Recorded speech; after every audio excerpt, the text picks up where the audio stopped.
நல்ல விதமாக செய்யணுமேங்கிற எண்ணத்தோடு செய்கிறீங்க இல்லையா, அப்போ உங்களுக்கு உங்களுடைய இறைவன்கிட்ட நீங்கள் எதிர்பார்க்குறீங்கன்னு அர்த்தம். நல்ல விதமாக செய்யணுமேங்கும் போது நல்லது என்னன்னு உங்களுக்கு தெரியலன்னு முதல்ல ஏற்றுக்கிறீங்களா, இல்லை நான் செய்கிறது நல்லதுன்னு நினச்சிக்கிட்டு செய்கிறீங்களா?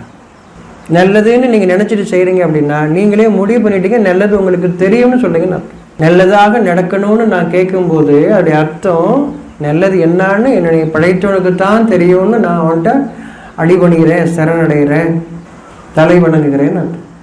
என் இறைவனிடம் நான் தலை வணங்குகிறேன் அர்த்தம். எனக்கு தெரியாது இறைவனே இது நல்லபடியாக நடக்கணும் அப்படின்னா எனக்கு நல்லது தெரியாது, எது நல்லது உனக்கு தெரியும்னு இந்த அவனிடம் ஒப்படைத்து நீங்கள் அந்த காரியத்தை செய்கிறீங்க. இப்போ அந்த காரியத்தின் விளைச்சல் என்னவாக இருந்தாலும் நீங்கள் கவலை இல்லை, துக்கம் இல்லை. உங்களுக்கு நன்மை என்ன என்று உங்கள் இறைவன் அறிவான் என்பதன் மீது நீங்கள் திருப்தி கொண்டு இதுதான் ஒப்படைக்கிறதுன்னு அர்த்தம். இறைவன் ஒப்படைச்சிட்டேன் அப்படின்னு ஒரு வார்த்தையில் இல்லை. அதனுடைய விளைச்சல் எதுவாக இருந்தாலும் நீங்கள் அதை ஏற்றுக்கொள்கிறீர்கள். ஏனென்றால் நன்மை என்ன என்று உங்களுக்கு தெரியாது, உங்கள் இறைவன் அறிவான்ங்கிறதுனால உங்களுக்கு கவலையும் இல்லை, பயம் இல்லை. அப்போ அதுக்கு முன்னாடி நீங்கள் தெளிவுபடுத்தி கொண்டீங்க, தெளிவுபடுத்திட்டு இப்போ அப்பயும் நீங்கள் நன்மையாக்கி கொடு. இது நல்லதுன்னு இருக்குது, அது நல்லது தானான்னு முடிவு தர வேண்டியது நீ தான். அப்போ நீ என்ன விளைச்சலை எனக்கு தருகிறாயோ நான் ஏற்றுக்கொள்கிறேன். இந்த தெளிவோடு நீங்கள் காரியம் செய்கிறீங்க, அவன்கிட்ட எதிர்பார்த்து செய்கிறீங்க. அதனால் நீங்கள் நல்லதுக்கு செஞ்சதாக ஒரு இருமாப்போ ஒரு பெருமையோ உங்களுக்கு இல்லை. அது எப்படி நிகழ்ந்தாலும் நீங்கள் ஏற்றுக்கொள்கிறீர்கள், மன அமைதியோடு இருக்கிறீங்க. அவளுக்கு கவலையும் இல்லை, துக்கம் இல்லை. உங்களை ஓரளவு உயிர்கள் பொருள்கள் நஷ்டத்தாலும் இழப்பினாலும் சோதிப்போங்கிறத நீங்கள் உணர்ந்தவர்களாக இருக்கிறீங்க.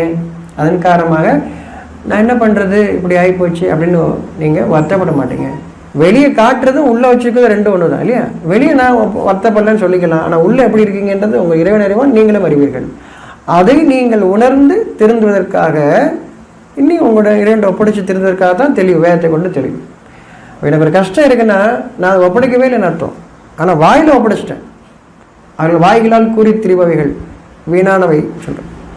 நீங்கள் எப்படி இருக்கீங்க ஒவ்வொரு சூழல்லையும் அது உங்களை பற்றி அறிவிக்குது, உங்களுடைய இறைவன் உங்களுக்கு தெளிவுபடுத்துகிறான்னு அர்த்தம். விளங்கிருச்சுன்னா நான் யாரையும் குற்றம் சொல்ல மாட்டேன், விளங்கலைன்னா குற்றம் சொல்றதுக்கு காரணம் தேடுவேன்.